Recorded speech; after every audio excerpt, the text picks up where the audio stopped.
Hello बच्चों, आज हम रीजनिंग में मशीन इनपुट आउटपुट देखेंगे। ठीक है, कैसे सॉल्व किया जाता है। इसमें देखो क्या होता है ना, एक इनपुट दिया रहेगा, कोई भी सेंटेंस दिया रहेगा, इसको क्या करेगा, किसी भी तरह अरेंज करेगा। हो सकता है यहाँ पे नंबर भी लिखा रहे, हो सकता है आपका वर्ड लिखा रहे या फिर दोनों लिखा रहे। ये पूरा सेंटेंस दिया हुआ है, gone are take in a brow station. ठीक है, अब इसको क्या करेगा, लास्ट में आप देखोगे कैसे अरेंज किया है। लास्ट में हम इसको चेक करेंगे, टेक आर स्टेशन ब्रॉस गॉन इनफ, स्टेप 1 स्टेप 2 ऐसे करके।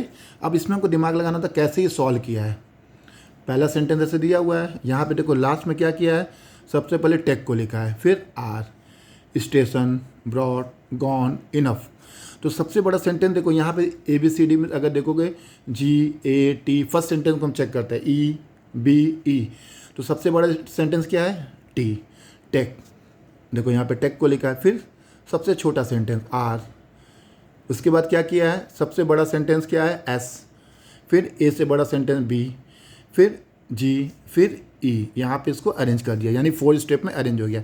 यानी सबसे बड़ा सेंटेंस, फिर सबसे छोटा सेंटेंस A से, फिर उसके बाद सबसे बड़े से जो पहला होगा उसको सेंटेंस किया है, उसके बाद छोटे से बड़ा ऐसे अरेंज किया। ठीक है, अब इस पर क्या होता है ना, फिर एक कोई सेंटेंस दिया रहेगा, car on star quick demand fat, इसको आपको उसी तरह अरेंज करना होगा।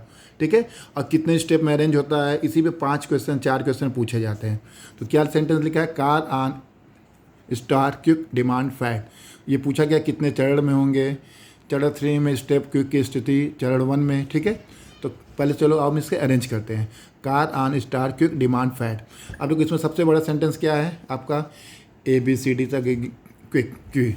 ठीक है, पहले सबसे पहले क्या होगा, क्यू वाला।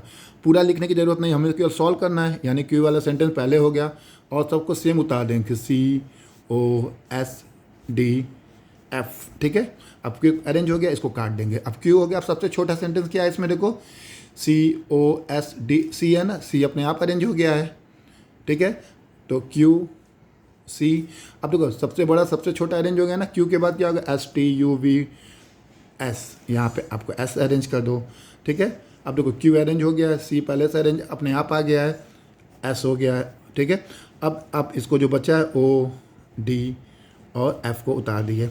अब देखो सबसे बड़ा सबसे छोटा, उसके बाद सेकंड लास्ट सबसे बड़ा, उसके बाद अब देखो Q, C, S हो गया ना।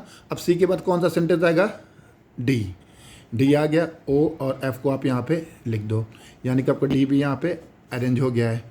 ठीक है, Q, C, S, D, O और F, सारे सेंटेंस आपके अरेंज हो गया ना। कितने स्टेप की ज़रूरत हुई, 1 2 3।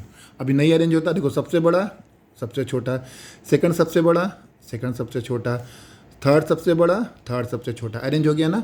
तो कितने स्टेप में हो गया, 3 स्टेप में हो गया। अब देखो क्वेश्चन क्या पूछा है, कितने चरण की आवश्यकता होगी, आंसर क्या हो जाएगा, 3। चरण 3 में क्विक की स्थिति, क्विक कहाँ है, चरण 3rd में है, क्विक कहाँ है, स्टार्टिंग से पहला, यानी बाएं से पहला, और लास्ट से पूछे दाएं से पहला, दूसरा, तीसरा, चौथा, 5वां, 6वां, दाएं से 6 नंबर पे। चरण 1 में स्टार और डिमांड के बीच में कितने शब्द हैं, स्टार S वाला हो गया, डिमांड, इनके बीच में कितने शब्द हैं, कोई नहीं। ठीक है, इसी तरह से 5 क्वेश्चन आपके पूछे जाते हैं। ठीक है, अब देखो ये सेंटेंस दिया हुआ है, यहाँ पे इस तरह अरेंज करना है। कभी आपको कुछ दिया रहेगा, नंबर दिया रहेगा, कभी आपको नंबर और वर्ड दोनों दिए रहेंगे। आप लास्ट में चेक करते हैं कैसे अरेंज किया है, इसके हिसाब से एक सेंटेंस दिया रहेगा, उसको आपको अरेंज करना है। 4 या 5 क्वेश्चन इस पर पूछे जाते हैं। ओके बच्चों, अगर आप लोग को ये क्लास अच्छा लग रहा तो इसको लाइक, सब्सक्राइब और शेयर कीजिएगा। नेक्स्ट क्लास में हम कुछ और देखेंगे। Okay, thank you very much.